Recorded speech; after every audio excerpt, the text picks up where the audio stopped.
कनाईपुर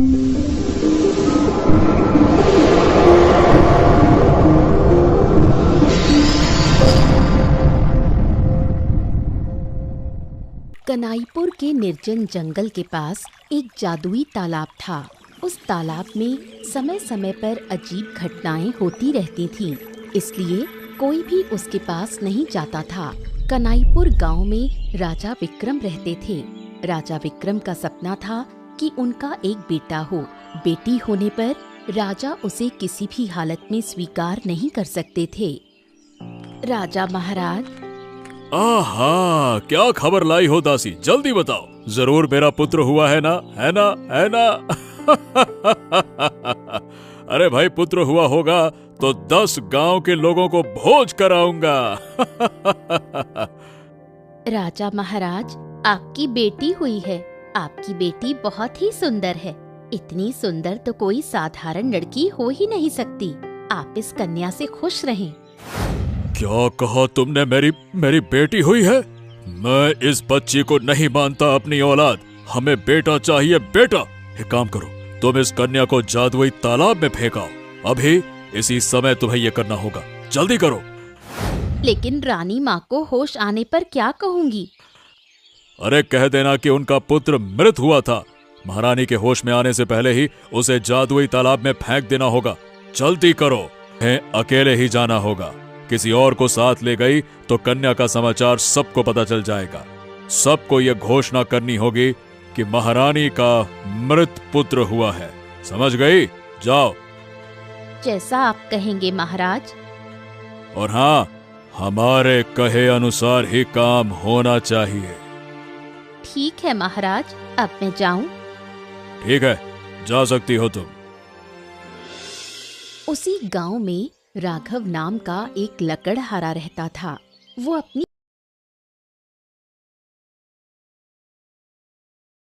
राघव रोज जंगल में लकड़ी काटने जाता। कभी कभी मिनती भी उसके साथ जाती। और कितनी दूर चलेंगे? आगे तो जादुई तालाब है, वहाँ नहीं जाना चाहिए। हाँ, अरे बस थोड़ा सा और आगे चलो, आने वाला है। चलो चलो चलो, आ जाओ। लकड़ी बेचकर हमारा गुजारा ठीक ठाक चल ही जाता है। अगर हमारा एक बच्चा होता तो हमारी जिंदगी और भी सुखी होती। अरे ऊपर वाले ने हमारे नसीब में संतान नहीं रखी। बच्चे की बात सोचते ही दिल बैठ जाता है। संतान ना हो तो माँ बाप की कोई कीमत नहीं रहती। तुम दूसरी शादी कर लो। अगर दूसरी शादी से बच्चा हो गया तो? अरे नहीं नहीं नहीं नहीं, ये कैसी बातें करती हो? मैं दूसरी शादी वादी नहीं करूंगा। फालतू की बातें मत करो। मुझे लग रहा है जैसे किसी नवजात शिशु की रोने की आवाज आ रही है। तुम भी सुन रहे हो? हाँ हाँ हाँ, मैं सुन रहा हूँ। चलो आगे देखते हैं। चलो चलो चलो। आगे तो वही जादुई तालाब है। अरे हिम्मत करके चलो, बच्चे की आवाज वहीं से आ रही है। चलो। देखो देखो, तालाब में एक बड़ा घड़ा तैर रहा है। उसके अंदर एक नन्ही सी बच्ची है। अरे चलो यहाँ से भाग्यवान, वरना मुसीबत हो जाएगी। चलो। कहीं नहीं जाऊंगी। इस बच्ची को हम घर ले चलेंगे। अरे तुम समझ नहीं रही हो, ये जादुई तालाब है। इसमें उतरने पर हम जिंदा नहीं लौट पाएंगे, समझो। मुझे लगता है ऊपर वाले ने हम पर कृपा की है। अच्छा, जा रहा हूँ। ठीक, आज से ये हमारी बिटिया है ना? कितनी सुंदर बच्ची है, बिल्कुल राजकुमारी जैसी। देखो। अच्छा ये बताओ, इसका नाम क्या रखें? इसका नाम राधिका होगा। हाँ, आज से राधिका के साथ हमारी नई जिंदगी शुरू होगी। आज हमें लकड़ी काटने की जरूरत नहीं। चलो घर चलते हैं। हाँ चलो। महाराजा ने बेटी को जादुई तालाब में फेंकने के ठीक 1 साल बाद पुत्र प्राप्त किया। लेकिन इतने वर्षों बाद क्या राजा सुखी है? गद्दी पर बैठने की चाह में आज हमारे अपने बेटे ने हमें कैद कर दिया। कुछ सालों के बाद तो उसे अपने आप ही गद्दी मिल जाती। लेकिन क्या बेटा अपने माँ बाप को कैद कर सकता है? पहले तो उसमें सत्ता का लालच नहीं था, अचानक ऐसा क्या हो गया कि अभी गद्दी चाहिए? हमारी सबसे बड़ी गलती थी उसका विवाह करना। विवाह के बाद ही उसमें बदलाव आ गया। शादी के 3 महीने के भीतर ही हमें कैद कर लिया। जिस बेटे के जन्म पर मैंने 10 गांव को भोज दिया था, उसी बेटे ने हमें कैद कर दिया। सब याद है। 22 साल पहले मैंने मृत संतान को जन्म दिया था। अगर मेरी पहली संतान जीवित होती तो आज हमारा ये हाल न होता। हाँ, अब ये सब कुछ भूल जाओ। दुख करने से कुछ नहीं होगा। माँ मृत संतान को भी नहीं भूल सकती। आपके लिए भोजन लाया गया है। हमारे लिए सूखी रोटी और दाल? अरे, क्या यही खाना हमें दिया जाएगा? मेरे बस में कुछ नहीं है। मुझे जैसा आदेश मिलता है वैसा करती हूँ, वरना मेरी जान पर बन जाएगी।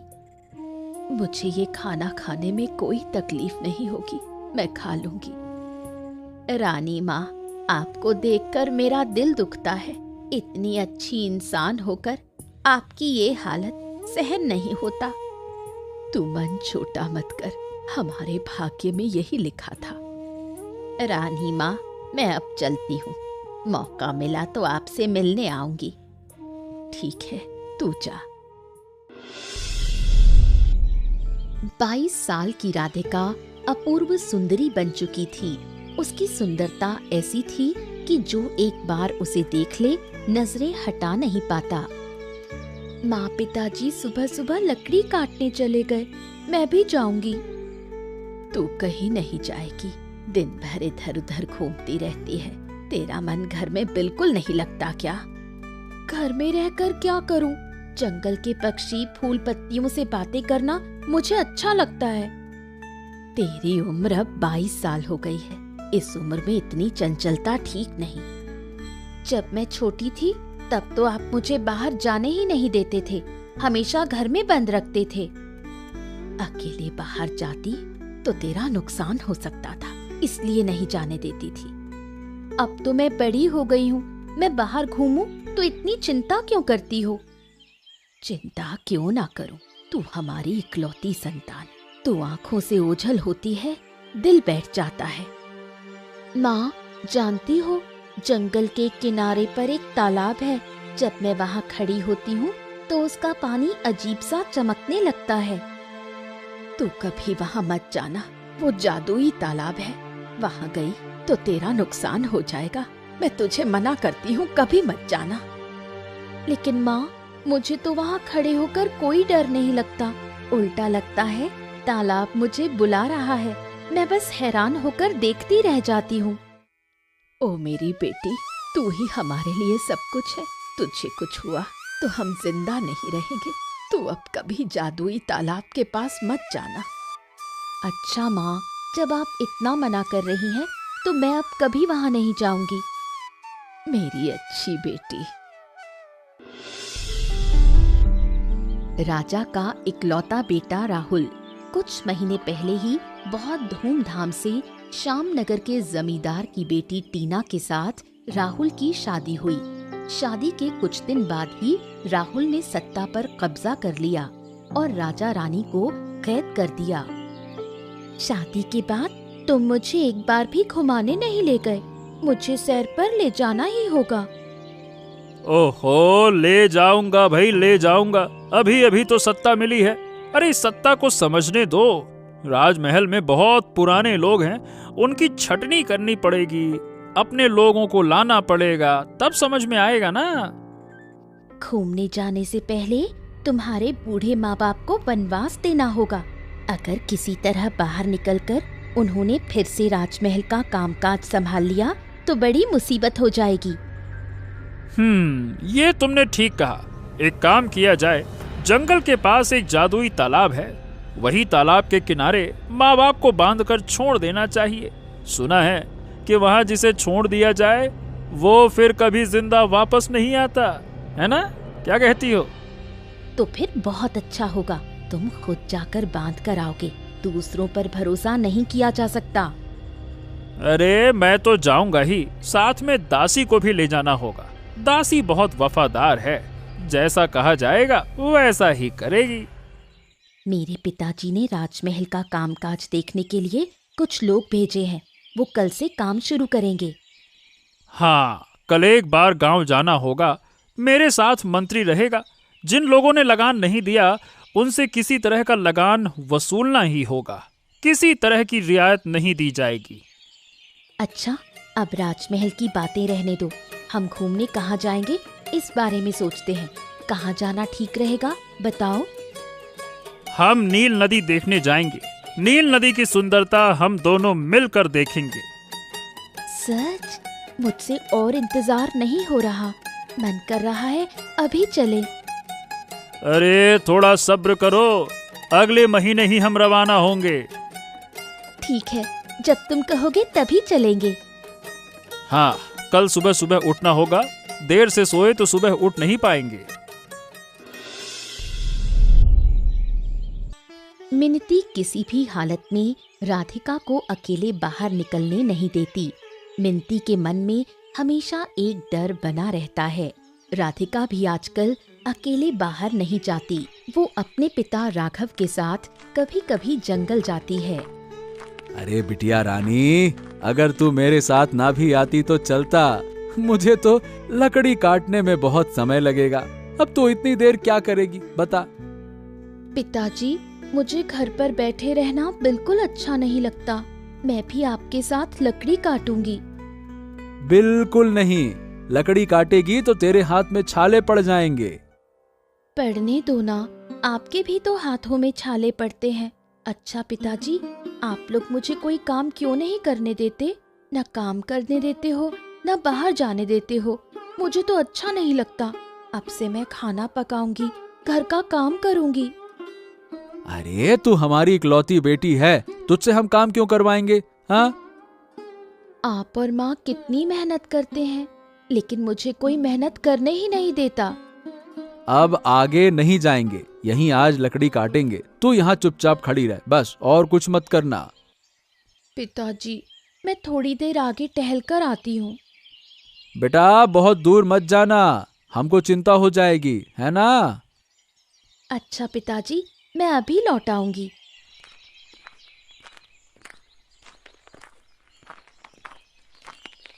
कौन है तू बेटी? इस जंगल में तो कोई आता नहीं। तेरे जैसी सुंदर लड़की यहाँ। तुझे चलते देख लगता है जैसे चारों ओर उजाला हो रहा है। उधर तो जादुई तालाब है। आप उधर कहाँ गई थी? मेरे पिताजी और माँ मुझे वहाँ जाने नहीं देते। मैं रोज एक बार यहाँ आती हूँ। जादुई तालाब में एक अभागी लड़की की तलाश में आती हूँ, लेकिन अब तक उसका कोई पता नहीं मिला। तू घर लौट जा बेटी। अकेले जंगल में घूमेगी तो तेरा नुकसान हो सकता है। जंगल के पास ही हमारा घर है, इसलिए डर नहीं लगता। और फिर मैं अकेली नहीं आई, मेरे पिताजी मेरे साथ हैं। उधर ही है मेरे पिताजी। बेटी, जरा तेरा हाथ तो देखूं। ये क्या? तेरे हाथ में तो वही तीर का निशान है।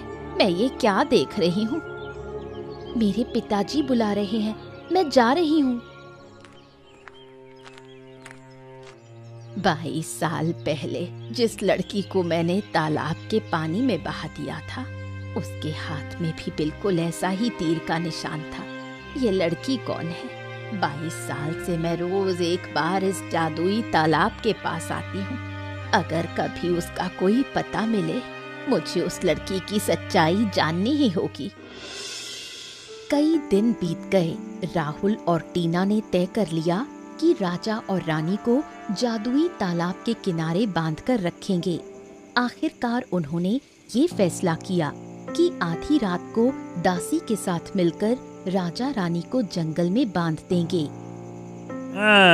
बहुत अच्छे से बांध दिया है, अब ये भाग नहीं पाएंगे। दासी, चलो हम महल वापस चलते हैं। छोटे राजा, आप जाइए, मैं आती हूँ। आपके हाथ और मुंह की रस्सी खोल देती हूँ। रात के भीतर ही यहाँ से भाग जाइए। मैं हुक्म की गुलाम हूँ। राजा जो कहता है वही दासी को सुनना पड़ता है, जैसे 22 साल पहले सुना था। मैं अब जा रही हूँ, नहीं तो मेरी जान को भी खतरा हो सकता है। और एक बात याद रखिए, राजमहल वापस आने की कोशिश मत करना। वहाँ अब पुराने लोग नहीं हैं। आप लोग अगर वहाँ गए तो मार दिए जाएंगे। तू चली जा, हमारी चिंता मत कर। देर करेगी तो तेरा नुकसान होगा। मैं चली। ये दासी क्या कहकर गई? कह रही थी कि 22 साल पहले कुछ किया था। रानी, दासी की बात मैं ठीक से समझ नहीं पाया। हमें यहाँ से भागना होगा। चलो निकलते हैं। अरे मैं यहाँ से कहीं नहीं जाना चाहता, रात यहीं बिताना चाहता हूँ। ये तालाब मुझे जैसे अपनी ओर खींच रहा है। जैसा राजा वैसा ही उसका बेटा भी। 22 साल पहले राजा ने जो किया था, अब राजा का बेटा भी वही कर रहा है। अच्छा हुआ, अच्छा हुआ। ये कैसी आवाजें आ रही हैं? तुमने 22 साल पहले क्या किया था? सब मुझे साफ साफ बता। अरे मैं कुछ नहीं जानता, मुझसे सवाल मत करो। तकलीफ सहकर भी हमें यहाँ सुबह तक रुकना होगा, फिर यहाँ से भागेंगे।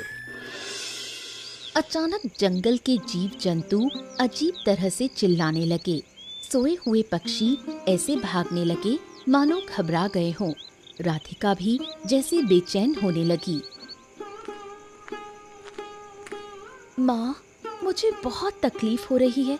नींद में बहुत बुरा सपना देखा। मेरा मन हो रहा है कि बाहर भाग जाऊं। वो जादुई तालाब मुझे बुला रहा है। मैं वहां जाना चाहती हूँ।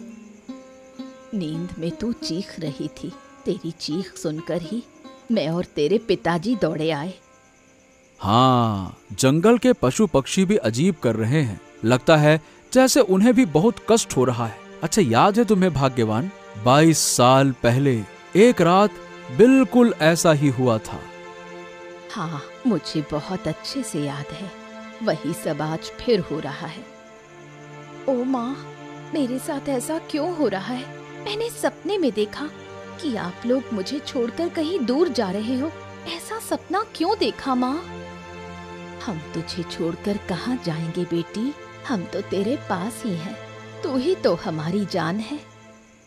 माँ, मैं एक बार उस तालाब के किनारे जाना चाहती हूँ। अगर वहाँ ना गई तो मुझे बहुत पीड़ा होगी। तालाब का पानी मुझे बुला रहा है। मुझे जाने दो।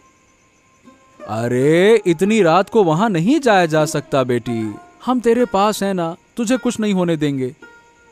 तू जरा सोने की कोशिश कर, मैं तेरे सिर पर हाथ फेर देती हूँ। मुझे नींद नहीं आएगी माँ। मेरे शरीर में जैसे आग सी जल रही है। मुझे जाने दो तालाब के पास। समझ गया। जब तक चल बेटी, हम भी तेरे साथ चलते हैं। चलो।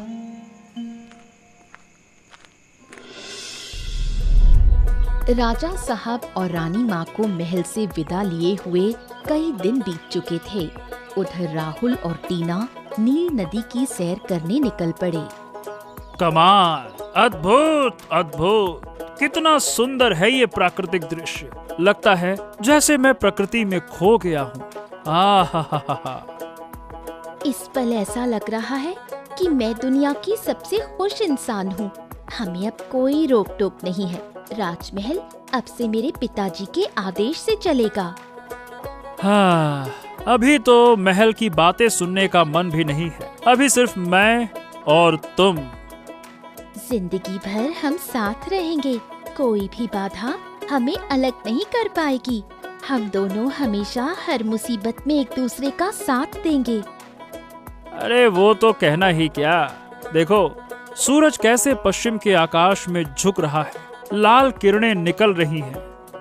चलो नदी में तैराकी करते हैं। अभी नहीं, इस ढलती शाम में अगर तुम तैरी तो ठंड लग जाएगी।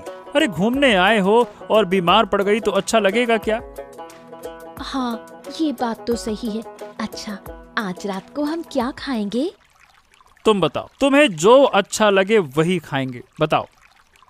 आज हम मुर्ग पुलाव और झींगे की मलाई करी खाएंगे। तो ठीक है, वैसा ही होगा। देखो, नीले पानी के नीचे छोटे छोटे कंकड़ दिखाई दे रहे हैं। मैं ये कंकड़ ले जाऊंगी, इन्हें राजमहल में रखूंगी। हम यहाँ कई दिन रहेंगे और जिस दिन वापस जाएंगे उससे पहले तुम कंकड़ ले लेना, अभी मत लो। देखो, सूरज डूब गया, अब अंधेरा हो जाएगा, नदी का पानी भी नहीं दिखेगा। कल सुबह आकर हम नदी देखेंगे। अब चलो यहाँ से। थोड़ी देर और रुकते हैं, कैसी ठंडी हवा चल रही है, मन को बहुत अच्छा लग रहा है। अच्छा ये बताओ, अगर हम सारी रात यहीं बैठे रहें तो कैसा होगा? बहुत अच्छा होगा, मैं यहीं बैठकर रात बिताना चाहती हूँ। तो ठीक है, वैसा ही होगा। कि राजा और रानी तालाब के पास बेहोश पड़े हैं। तीनों मिलकर उन्हें अपने घर ले गए। इस गरीब लकड़हारे के घर में आपको बहुत तकलीफ हो रही होगी, लेकिन क्या करें, इससे बेहतर इंतजाम नहीं कर सकते। हमें कोई परेशानी नहीं है। गरम भात के साथ अंडे की भुर्जी और कलमी साग खाना बहुत अच्छा लग रहा है। तुम लोग भी हमारे साथ खाओ। नहीं नहीं, पहले मेहमानों को खिलाना चाहिए, हम बाद में खाएंगे। बेटी, तेरी बात सुनकर मेरे दिल में अजीब सा एहसास हो रहा है। तेरी सुंदरता मोह लेने वाली है। ऐसा सुंदर इंसान मैंने पहले नहीं देखा। आप तो इस इलाके के राजा रानी हैं, लेकिन आपकी ये हालत कैसे हो गई? हमारे बेटे ने हमें इस हाल में पहुंचा दिया। तुम लोग उस रात अगर वहां नहीं पहुंचते तो शायद हमारी जान चली जाती। लेकिन तुम्हारी बेटी की बातें सुनकर दिल को सुकून मिल रहा है, जैसे जादू है उसके चेहरे में। सच है बेटी राधिका, तेरे भीतर कुछ तो है कि तेरी बातों से हमारा मन खुश हो जाता है। आप लोग अच्छे हैं, इसलिए ऐसा लग रहा है। नहीं बेटी, पहले कभी ऐसा नहीं हुआ। अब हमें यहाँ से जाना होगा। कब तक यहाँ रहेंगे? आप कहीं मत जाइए, बाहर निकलते ही आपके साथ अनहोनी हो सकती है। एक बार भी जाने की बात मत कीजिए, जब तक खतरा टल नहीं जाता। आप यहीं रहिए। ठीक है बेटी, तेरी बात हम टाल नहीं सकते। नील नदी की सैर करके राहुल और टीना वापस राजमहल लौट आए। राहुल ने राजमहल का कामकाज भी संभाल लिया, लेकिन अचानक एक हादसा हो गया। शिकार के लिए जंगल में गया राहुल जहरीले सांप के काटने से घायल हो गया।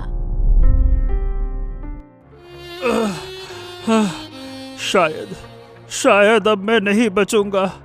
जहर पूरे शरीर में फैल गया है। अरे रे रे रे रे, दर्द बहुत हो रहा है। ये सब पाप का फल है। 22 साल पहले आपके पिता ने पाप किया था और अब आपने। प्रकृति पाप का दंड अवश्य देती है। ये सब क्या कह रही हो? दासी होकर ऐसी बातें कहने की हिम्मत कैसे हुई? मैं जो कह रही हूँ वो सच है। 22 साल पहले रानी ने बेटी को जन्म दिया था, लेकिन बेटी होने के कारण राजा ने उसे जादुई तालाब में फेंक दिया।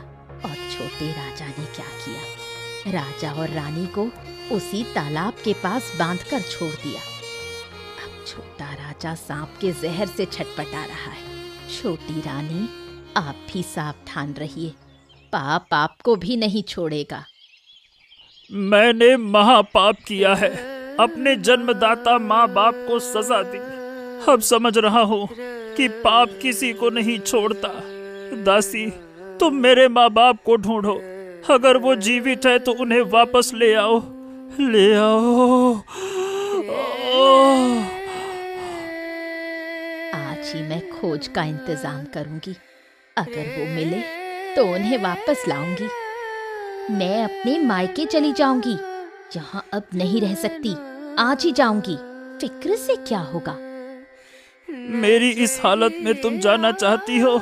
अरे तुम्हें मेरी जरा भी फिक्र नहीं है। यहाँ रहकर मैं कर भी क्या सकती हूँ? अगर मेरे रहने से तुम ठीक हो जाते तो मैं रुकती। तो ठीक है, तुम जा सकती हो, मैं तुम्हें नहीं रोकूंगा, जाओ। राजा और रानी एक दिन चुपचाप लकड़हारे के घर से चले गए। गरीब के घर में दिन प्रतिदिन रहना उन्हें अच्छा नहीं लग रहा था, इसलिए वो वहां से निकल पड़े। उनके चले जाने के बाद से राधिका बहुत उदास रहने लगी है। खाना भी नहीं खा रही। जो पहले चंचल थी, अब चुपचाप रहने लगी है। उनमें ऐसा क्या है कि बेटी इतनी दीवानी हो गई? क्यों उनके लिए इतना परेशान हो रही है? क्या चक्कर है? कहीं उनका और राधिका का कोई रिश्ता तो नहीं? अरे ये क्या कह रही हो? अरे भाई, ये लड़की हमारी है, इसका किसी और से कोई रिश्ता नहीं है। और जरूरत पड़ी तो हम यहाँ से दूर चले जाएंगे, कहीं दूर जाकर बसेंगे। तुम ठीक कह रहे हो। हम राधिका को नहीं खो सकते। हमने उसे पानी से उठाया था। संतान ना होने का दर्द हम भूल गए थे। राधिका ही हमारी सब कुछ है। उसके बिना हम जी नहीं सकते। तो ठीक है, कल ही रात हम यहाँ से दूर चले जाएंगे। हमें अब इसकी शादी करनी होगी। हाँ, उसकी शादी करेंगे। हमारे पोते पोतियां होंगे। बुढ़ापे का समय पोते पोतियों के साथ कटेगा। लेकिन आजकल राधिका को लेकर मुझे डर लग रहा है। उसका बर्ताव अजीब हो गया है। हाँ, सही कहती हो। मुझे भी बहुत डर लग रहा है। आज ही सब सामान समेटना होगा, कल समय नहीं मिलेगा। चलो जल्दी करो। हाँ, सब तैयार करना होगा। लेकिन सोच रही हूँ, राधिका मान जाएगी क्या? इस जंगल के बाहर रह पाएगी क्या? हाँ, बेटी की भलाई के लिए हमें जाना ही होगा। नई जगह पर रहते रहते वो उस जगह को भी पसंद करने लगेगी। भाग्यवान। चलो जल्दी चलो। हाँ, ये तो सही है।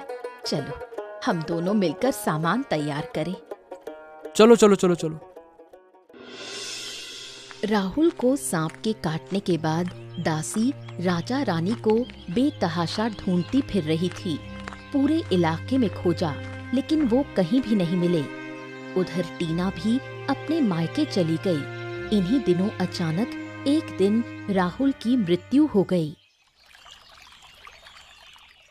अरे बेटी, तू यहाँ? ये तो हमारा घर है, लेकिन आप यहाँ कैसे? कई दिनों से राजा रानी को ढूंढ रही हूँ। आज जंगल में खोजते खोजते यहाँ आ गई। वो लोग तो हमारे यहाँ आए थे, फिर बिना कुछ कहे चले गए। अपने माँ बाप को बुला सकती है क्या? हाँ, मैं बुलाती हूँ। माँ, बाबा, बाहर आओ। आप? राजा रानी को मैं ढूंढ रही हूँ, पर कहीं नहीं मिल रहे। उनका इकलौता बेटा राहुल सांप के काटने से मर गया। मरने से पहले वो अपने माँ बाप से मिलना चाहता था, लेकिन वो कहीं नहीं मिले। वो हमारे यहाँ थे, अब कहाँ है हमें नहीं मालूम। मुझे एक सच्ची बात बताएंगे, ये लड़की क्या आपकी बेटी है? आप ये कैसी बातें कर रही हैं? ये हमारी बेटी है, हमारी इकलौती बेटी। आप अब यहाँ से जा सकती हैं। मैं आप लोगों को बहुत पहले से जानती हूँ। जहाँ तक मुझे पता है, आपकी कोई संतान नहीं थी। फिर ये लड़की कहाँ से आई? इसके हाथ पर तीर का निशान है। उससे समझ गई कि ये आपकी बेटी नहीं है। अरे आप कैसी फालतू की बातें कर रही हैं? हमें आपकी बात सुनने की कोई इच्छा नहीं है। माँ, बाबा, ये क्या कह रही हैं? मैं आपकी बेटी नहीं। बेटी, तू इनकी बातों पर जरा भी विश्वास मत कर। ये औरत कुछ भी बक रही है। मैं कुछ भी यूं ही नहीं कह रही। आप सच बोलिए। जो सच है वही कह रहे हैं। हाँ, मैं राजा रानी को ढूंढने जा रही हूँ, लेकिन फिर आऊंगी। मैं भी आपके साथ चलूंगी। राजा रानी लकड़हारे के घर से भागकर जंगल में इस पेड़ के नीचे ठहरते हैं। उन्हें लगने लगा कि शायद इसी तरह बाकी जीवन बिताना होगा। अरे रानी, हमने जीवन में जो पाप किया उसकी सजा हमें मिल रही है, लेकिन बेगुनाह होकर भी हमारे साथ साथ तुम भी सजा पा रही हो। हमसे ये बर्दाश्त नहीं होता, नहीं होता। तुमने क्या अपराध किया है?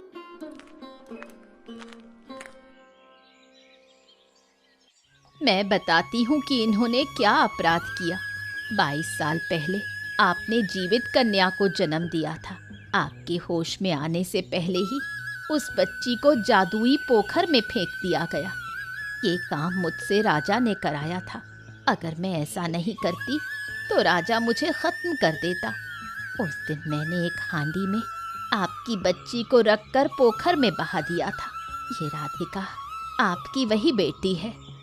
हाँ, हम सुबह जंगल में लकड़ी काटने आए थे, तब पोखर के पानी में बच्चे की रोने की आवाज सुनी। फिर उसे घर ले जाकर अपनी संतान मानकर पाला। राधिका तुम्हारी बेटी है। ये सब मैं क्या सुन रही हूँ? हाँ बेटा, बेटा जो सुन रही हो वही सच है। और एक बात, आपका बेटा सांप के काटने से मर गया। हाँ, यही शायद नियति थी। हमने पाप किया, उसकी सजा हमें मिल रही है। महारानी और मेरी बेटी राधिका, हम आप दोनों से हाथ जोड़कर माफी मांगते हैं। हम जानते हैं कि हम माफी के लायक नहीं हैं, लेकिन फिर भी हमें माफ कर दो और राधिका को हम अपने साथ ले जाना चाहते हैं। हाँ बेटी चलो। नहीं, मैं अपने माँ बाप को छोड़कर कहीं नहीं जाऊंगी। सिर्फ जन्म देने से कोई माँ बाप नहीं हो जाते। आप लोग वापस जाइए। अब से राघव और मिनती राजमहल में रहेंगे। हम सब एक साथ राजमहल में रहेंगे। इसके बाद कई महीने बीत गए।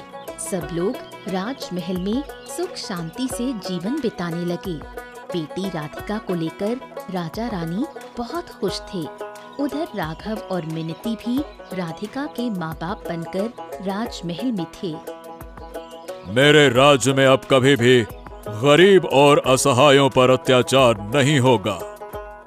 राजमहल के पुराने लोगों को वापस बुलाना होगा। बेटा राधिका, अब इस राजमहल की जिम्मेदारी तुम्हारी भी है। राघव और राधिका अब से राजमहल की जिम्मेदारी निभाएंगे। ये दोनों अब राजमहल का हिस्सा हैं। अरे आप ये कैसी बातें कर रहे हैं? हमें यहाँ शरण दी आपने, बस यही बहुत है। हमें अपनी बेटी के साथ रहने को मिल रहा है। हमारे लिए यही बहुत है। आप लोग जहाँ रहेंगे मैं भी वहीं रहूंगी। इस महल के प्रति मुझे कोई लालच नहीं। हम सब एक साथ रहना चाहते हैं। इस बात से कोई इनकार नहीं है। इसके बाद सब लोग राजमहल में सुख शांति से जीवन बिताने लगे। ऐसी ही मजेदार कहानियाँ देखने के लिए हमारे चैनल को सब्सक्राइब करना मत भूलिएगा।